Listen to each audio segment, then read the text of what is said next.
Hi, welcome back. Thanks for joining me again if you still are.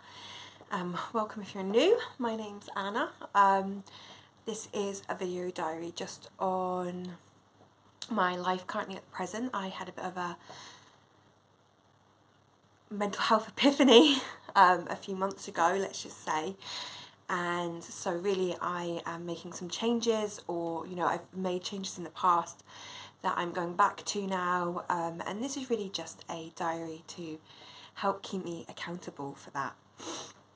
So what I wanted to kind of discuss today is twofolds, and it was kind of just touching on parenting and also goals for my future that I've kind of started, like small holdings or like homesteading. I've decided to put these two to kind of together because I don't really have a lot to say about either of them, and the reason for that is because these were new things that I kind of started to discover at the end of last year, and they kind of fell by the wayside pretty quickly in regards to implementing them and how I wanted to work on them. And I'm wanting to go back to really focusing on them, but they are very long-term goals, kind of, aspirational goals as well for me.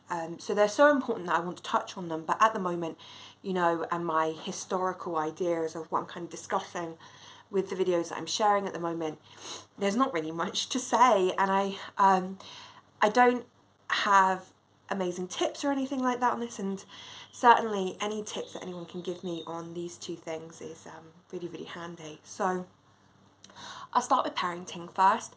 I was really lucky. I became a mum for the first time to a little boy in 2020, January 2020. And so he's kind of like a beginner COVID baby, because the lockdown in the UK really hit us in March, April. So a lot of his life, well, a year of his life was spent in lockdown.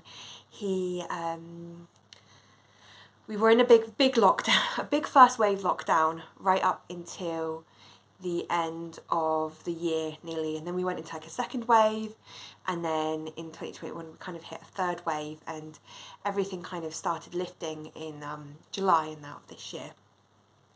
So he was born 2020, January 2020.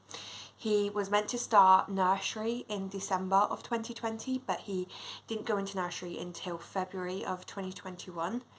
And he's been in nursery ever since. He goes to nursery 3 days a week, full time. So he goes in from 8 in the morning to about 5 o'clock at night. On a Thursday, so he does that Monday, Tuesday, Wednesday. On a Thursday, he's with me. And then on a Friday, when I was back at work, he would spend the day split between his grandparents. So morning with one of them and the afternoon with another one of them. And then it would be me and his dad over the course of the weekend. So that was pretty much what was been going on, and that's his routine for this year. It has changed now with the fact that I'm pregnant and currently not working. He's still at nursery 3 days a week. The reason for that is because he loves nursery. He adores nursery. He will happily wander over to the door with his wellies in hand or on foot and just his nappy on, trying to get out the door in the morning to get to nursery. And we have found that the structure that nursery provides is really good and really helpful for him. When he's out of nursery, say for sickness related things, you can just see his week kind of crumbles a little bit. He just doesn't really, he gets bored at being at home, or well, I guess really with a toddler, they have a 4-minute attention span. I don't know if it would be boredom, but he seems to kind of get bored. He's only, if he is at home with me and his dad, he seems to kind of get pretty bored of us, or sick of us. So I think he just likes being around children his own age. It's sometimes a different peer group. And I think, the fact that he does lots of different activities there is really good. So he really loves nursery. And it wasn't until he went to nursery and started nursery that I could fully appreciate that. What the future holds in regards to that, I'm unsure. It really depends with this new baby, but certainly at the moment that's how it's working for us. When JJ, that's my son's name, was born, It was great having all the time with him that I did. I was very emotional and hormonal after the birth, like many new time mums and first time mums. I was really anxious as well. Again, it's something that I would probably say that before having him, I had never really experienced was bad mental health, or, you know, I wouldn't have said that I was a naturally anxious person. But when he came on the scene, suddenly there was a lot of panic about if he was getting enough food, because I was breastfeeding to begin with, and then, you know, the guilt about going on to formula when we finally went on to formula, and you know, was he adapting okay? Was he socialising all right? Was he developing okay? Especially amongst the lockdown. I can appreciate now, now that the lockdown's behind us and now that he's a bit older, I was very lucky to have a newborn and for him to be at that stage during lockdown. It wasn't like a lot of parents who were trying to manage full-time jobs while homeschooling their children, trying to entertain them 24 hours a day and not being able to leave them by themselves. You know, I was really lucky just to have, you know, a baby I could just hold and cuddle and just work on developments like rolling over, crawling, walking. And then by the time you kind of got to that runabout toddler stage, I'm absolutely gubbed, you know, I need a break. He could go into nursery. But, you know, it was still a very, very anxious time for me, and I did question everything I was doing. And, you know, hindsight's 2020. I don't, if I could say I'll go back and tell myself, you know, just enjoy some of these moments, I would. But I think that was the same for a lot of first-time parents. It's just the natural anxiety that comes. And then, like I say, your hormones are involved, so you're a bit all over the place. You're trying to adapt to not only being a new mum, but also retain some of your own identity while also becoming a separate new person of mum. So I looked into a lot of things. Again, with all the time that we had, I was really lucky. My husband was working from home, so my husband got to see a lot of our child, even though he was working, which was really good because it meant that he could be there for those developments that otherwise he probably would have been out the house for, in the office. And he got to enjoy those, so we felt really, really blessed and lucky with it. But I did, you know, start to look into things. I did go into YouTube. I did try to read up on things, because you read, like, the Google black bubble you go into with a new child, like one sneeze, and suddenly you go down the Google rabbit hole. So I went onto YouTube a lot. I had to like ban myself from Google a couple of times, and I discovered, like, I guess, parenting techniques I had never seen or even heard of before. And, you know, everyone has an opinion on how to raise a child. And it was a really kind of refreshing. It was a refreshing but new discovery for me. I really enjoyed doing it, especially because we did have so much time on our hands with the lockdown. And one of the parenting kind of things I came across is Montessori, which was founded by, what is it with me and names? Mary Montessori. She was like a child psychologist that developed it. And it's kind of like a very, I wouldn't say it's a hands-off approach, it's quite hands-on still, but it's all about allowing your toddler to grow and develop at their own pace and really being very observant in that process. Of course, you're going to be there for your child and you look after them, and you want to be involved as much as possible, but it's all about helping them develop at their own pace, their own time, and being quite self-sufficient quite early on. And I'm not going to give you a history rundown. I'm not going to make out like I know the history rundown. I've watched a couple of YouTube videos on it and I've been reading up on it. But it's still very, very new to me. But I really, really kind of like this method. It's kind of one of those things where you probably don't realise, but you're implementing it without knowing that you're implementing it. And a lot of it seems to be quite common sense, but it's really good in regards to how it views things like positive discipline, and like appraisal for your child, you know, not using terms like good or bad. And there's something about it that I find quite nice, and it's celebrating really your child as an independent, and it's making you as a parent and an adult and a human being remember that this person isn't just a baby, it's not just your child, but actually this is a little human. This is a little human who hasn't developed all their brain functions yet, all their bodily functions, and that you have to kind of take it a step down and get on their level a bit.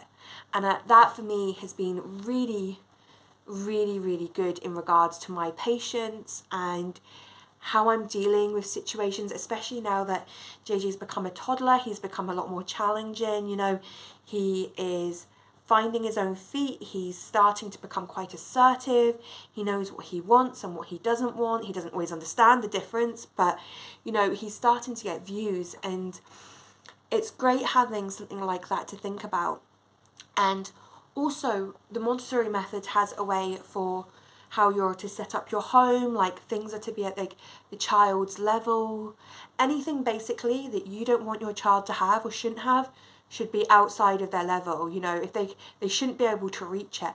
And anything you want them to play with or you're happy for them to be able to grab and play about with should be at their level, at arm's reach. And that was so mind-boggling. Like, I didn't even think about that, but it's such a mind opener, you know, and that really helped as well, because if it's not on their level, you're not constantly saying no, no, no, no, take it off, and they don't understand why you're taking off this amazing toy, you know, this amazing pair of scissors that you shouldn't have, whereas you don't even need to think about it or have those conversations or worry about it when it's up on the top shelf.